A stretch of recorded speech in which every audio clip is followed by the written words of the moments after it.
بسم اللہ الرحمن الرحیم۔ السلام علیکم۔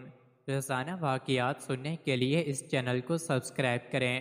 ام المومنین حضرت عائشہ صدیقہ رضی اللہ عنہا خاتم الانبیاء حضرت محمد رسول اللہ صلی اللہ علیہ وسلم کے نکاح میں شوال کے مہینے میں آئیں اور شوال کے مہینے میں ہی آپ کی رخصتی بھی ہوئی۔ حضرت ابو عمر فرماتے ہیں ام المومنین اسی وجہ سے یہ بات پسند کرتی تھیں کہ ان کے خاندان اور دوسرے تعلق دار لوگوں کی خواتین بھی اپنے خاوندوں کے پاس شوال کے مہینے میں جائیں۔ حضور علیہ الصلاۃ والسلام کا فرمان عالی شان ہے، میں نے 3 راتیں تمہیں خواب میں دیکھا، ایک فرشتہ تجھے ریشمی کپڑے کے ایک ٹکڑے میں لایا اور کہا یہ آپ کی بیوی ہے، بس اس نے تمہارے چہرے سے پردہ ہٹایا تو میں نے کہا اگر یہ بات اللہ تعالیٰ کی طرف سے ہے تو وہی اسے پورا فرمائے گا۔ یہی روایت صحیح مسلم شریف میں بھی موجود ہے۔ ترمذی شریف میں ہے کہ تشریف لانے والا فرشتہ حضرت جبرائیل علیہ السلام تھے جو حضرت عائشہ کی صورت ایک سبز ریشمی کپڑے میں نبی اکرم صلی اللہ علیہ وسلم کی خدمت میں لائے اور عرض کیا کہ دنیا اور آخرت میں آپ کی زوجہ ہے۔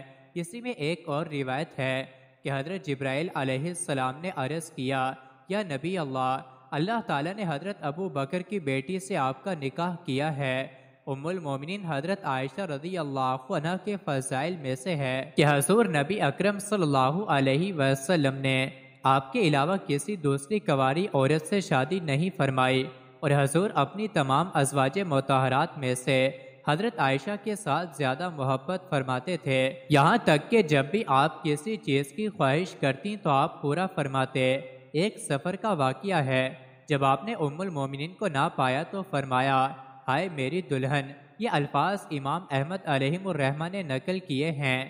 حضرت عائشہ فقہ کی بہت بڑی عالمہ اور فصاحت کی دولت سے مالا مال تھی، نیز آپ نے رسول اللہ صلی اللہ علیہ وسلم سے بکثرت احادیث روایت کی ہیں۔ آپ عرب کی تاریخ اور اشعار کی بھی عالمہ تھیں۔ یہی وجہ ہے کہ صحابہ کرام اور تابعین کی بہت بڑی جماعت نے آپ سے احادیث روایت کی ہیں۔ نبی کریم صلی اللہ علیہ وسلم نے حضرت عائشہ کے لیے 2 راتیں مقرر فرما رکھی تھیں، ایک ان کی اپنی اور ایک حضرت ام المومنین سودا رضی اللہ عنہ کی کہ وہ بوڑھی ہو گئی تھیں اور انہوں نے اپنی باری بھی حضرت عائشہ کو دے دی تھی، یعنی حضرت عائشہ ام المومنین حضرت خدیجہ رضی اللہ عنہ کے بعد ازواج میں سے خوش قسمت ترین ہیں کہ جنہیں اللہ کے نبی کے ساتھ اتنی زیادہ قربت نصیب ہوئی۔ حضرت عائشہ حضور صلی اللہ علیہ وسلم کی رفاقت میں تقریباً 8 سال اور 5 ماہ رہی، لیکن اس تمام عرصے میں آپ کے ہاں کوئی اولاد نہ ہوئی۔ سیدہ عائشہ رضی اللہ عنہ کی کنیت ام عبداللہ تھی، لیکن عبداللہ آپ کی اولاد نہیں بلکہ بھانجے تھے جو کہ حضرت عبداللہ ابن زبیر رضی اللہ عنہ ہیں۔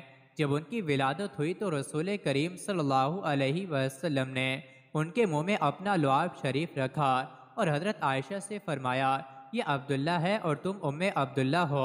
حضرت عائشہ فرماتی ہیں اس کے بعد سے ہمیشہ میری کنیت ام عبداللہ رہی جبکہ میری کوئی اولاد نہیں ہوئی۔ اسی زمن میں ایک روایت یہ بھی ملتی ہے کہ جتنا عرصہ سیدہ عائشہ حضور صلی اللہ علیہ وسلم کے ساتھ رہیں، اس عرصے میں آپ کو ایک حمل ہوا، لیکن کچھ عرصہ بعد وہ ضائع ہو گیا۔ شارح بخاری امام احمد بن محمد قسطلانی علیہ الرحمہ نقل کرتے ہیں اس بات کی کوئی اصل نہیں ہے، صحیح بات یہ ہے کہ آپ کو ام عبداللہ آپ کے بھانجے کی وجہ سے کہا جاتا ہے۔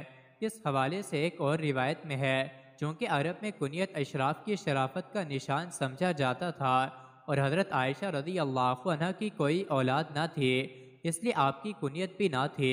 ایک دن آپ نے عذرائے حسرت رسول اللہ صلی اللہ علیہ وسلم سے اس بارے عرض کی اور خواتین نے تو اپنی سابقہ اولادوں کے نام پر اپنی اپنی کنیت رکھ لی ہے، میں اپنی کنیت کس کے نام پر رکھوں جبکہ میری کوئی اولاد نہیں ہے؟